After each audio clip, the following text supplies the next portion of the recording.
ഇംഗ്ലണ്ടും തമ്മിലുള്ള T20 പരമ്പര പൂർത്തിയായി കഴിഞ്ഞു. ഇന്നലെ അവസാനിച്ച ഇംഗ്ലണ്ടിനെതിരായ 5 മത്സര T20 പരമ്പര 4-1 ഇന്ത്യ സ്വന്തമാക്കിയത്. മുംബൈയിൽ നടന്ന അവസാന മത്സരത്തിൽ ഇംഗ്ലണ്ടിനെ 150 റൺസിന് തകർത്താണ് ഇന്ത്യ പരമ്പര അവസാനിപ്പിച്ചത്. രാജ്കോട്ടിൽ നടന്ന 3ാം T20യിൽ മാത്രമാണ് പരാജയം നേരിട്ടത്. ഇനി ഇരു ടീമുകളും ഏകദിന പരമ്പരയിൽ ഏറ്റുമുട്ടാൻ ഒരുങ്ങുകയാണ്. 3 മത്സരങ്ങൾ അടങ്ങിയ പരമ്പരയിലെ ആദ്യ പോരാട്ടം ഈ മാസം 6-നാണ് നടക്കാൻ പോകുന്നത്. T20 പരമ്പരയിൽ ആധികാരിക ജയം നേടിയ ടീം ഇന്ത്യ സമാന പ്രകടനമാണ് ഏകദിനത്തിലും ലക്ഷ്യമിടുന്നത്. ICC ചാമ്പ്യൻസ് ട്രോഫിക്ക് മുൻപ് തയ്യാറെടുപ്പുകൾക്കായി ഇന്ത്യക്ക് ലഭിച്ചിരിക്കുന്ന മികച്ച അവസരമാണ് ഈ പരമ്പര. അതുകൊണ്ട് തന്നെ ഏതാനും പരീക്ഷണങ്ങൾ ഈ പരമ്പരയിൽ ഇന്ത്യൻ ടീമിന്റെ ഭാഗത്തു നിന്നുണ്ടായാൽ അത്ഭുതപ്പെടാനില്ല. സീനിയർ താരങ്ങളായ രോഹിത് ശർമ്മ, വിരാട് കോഹ്ലി എന്നിവർ ഈ പരമ്പരയിലൂടെ വീണ്ടും വൈറ്റ് ബോൾ ക്രിക്കറ്റ് കളിക്കുകയാണ്.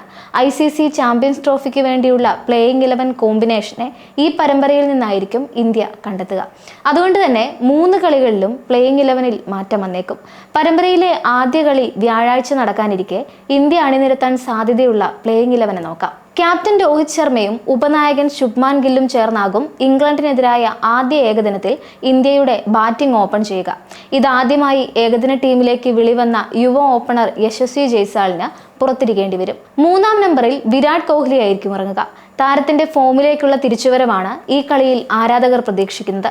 ശ്രേയസ് അയ്യർ 4ാം നമ്പറിൽ കളിക്കാനാണ് സാധ്യത. വിക്കറ്റ് കീപ്പറായി ആരാകും പ്ലേയിങ് 11-ൽ എത്തുക എന്ന കാര്യത്തിൽ ആരാധകർ ആകാംക്ഷയിലാണ്. KL രാഹുലും ഋഷഭ് പന്തുമാണ് ഈ സ്ഥാനത്തിനായി മത്സരിക്കുന്നത്. ഇടംകയ്യനായതിനാൽ പന്തിന് ഈ സ്ഥാനത്തേക്ക് ചെറിയ മുൻതൂക്കവുമുണ്ട്. പേസ് ബൗളിംഗ് ഓൾറൗണ്ടറായി ഹർദിക് പാണ്ഡ്യ കളിക്കുമെന്ന കാര്യം ഉറപ്പാണ്. ഹർദിക്കിന് പുറമെ ഓൾറൗണ്ടർമാരായ രവീന്ദ്ര ജഡേജ, വാഷിംഗ്ടൺ സുന്ദർ എന്നിവരും പ്ലേയിങ് 11-ൽ എത്തിയേക്കും. കുൽദീപ് യാദവ് ആകും സ്പെഷ്യലിസ്റ്റ് സ്പിന്നർ. അർഷ്ദീപ് സിംഗ് നയിക്കുന്ന പേസ് നിരയിൽ മുഹമ്മദ് ഷമിയും അണിനിരന്നേക്കും.